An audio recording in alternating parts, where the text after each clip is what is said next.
अखेर स्थानिक स्वराज्य संस्थांच्या निवडणुकांचा बिगुल वाजला। पहिल्या टप्प्यात 246 नगर परिषदा, 42 नगरपंचायतींसाठी 2 डिसेंबरला मतदान, तर 3 डिसेंबरला निकाल। आचारसंहिता लागू। मतदार याद्या 7 नोव्हेंबरला प्रसिद्ध होणार। 10 ते 17 नोव्हेंबर या काळात नामनिर्देशन अर्ज दाखल करता येणार। 18 नोव्हेंबरला अर्जांची छाननी, तर माघारीसाठी 21 नोव्हेंबरची मुदत।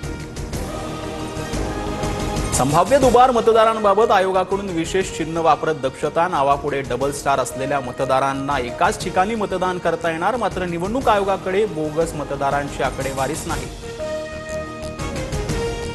आयोगाची पत्रकार परिषद पाहून तळपायाची आग मस्तकात गेली। आयोगाला सत्ताधाऱ्यांच्या हातचं भावलं म्हणत राज ठाकरे संतापले। मतदार यादी घोळाबाबत उत्तर देता येत नसतील तर आयोगाचा उपयोग काय? राज ठाकरेंचा सवाल। लोकसभेचीच यादी सर्व निवडणुकांना लागणार। विरोधकांचा खोटारडेपणा सुरू। निवडणूक आयोगाचं नाव घेऊन सत्ताधाऱ्यांवर जाणीवपूर्वक निशाणा। मंत्री चंद्रशेखर बावनकुळेंचा हल्लाबोल।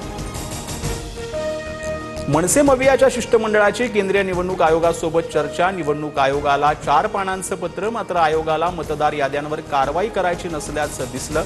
शिष्टमंडळाचा आरोप।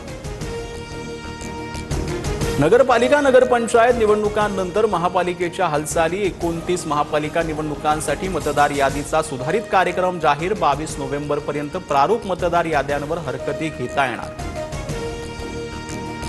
राज्यातील प्रकल्प वेळेत पूर्ण झाले पाहिजेत। मुख्यमंत्री फडणवीस अधिकारी आणि कंत्राटदारांवर संतापले। 2.5 वर्षात प्रकल्प पूर्ण करा, फडणवीसांची तंबी।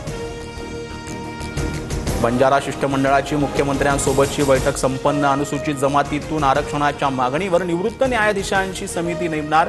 समिती 3 महिन्यात अहवाल देणार असल्याची माहिती। शिंदे महिलांच्या मनातले मुख्यमंत्री पुस्तक प्रकाशन सोहळ्यात नीलम गोरेंकडून कौतुक। गोरेंनी लिहिलेल्या 10 दिशा पुस्तकाचं प्रकाशन। उपमुख्यमंत्री शिंदे 7 डिसेंबरला बिहार दौऱ्यावर जाणार। सूत्रांची माहिती। फडणवीसांनंतर आता शिंदेही बिहारच्या प्रचारात दिसणार। महायुतीच्या प्रमुख नेत्यांना प्रचाराची जबाबदारी। महाराष्ट्र केसरी सिकंदर शेखला जामीन मंजूर। शस्त्र विक्री प्रकरणात पंजाब पोलिसांनी अटक केली होती। पापला गुजर टोळीशी संबंध असल्याचा ठपका।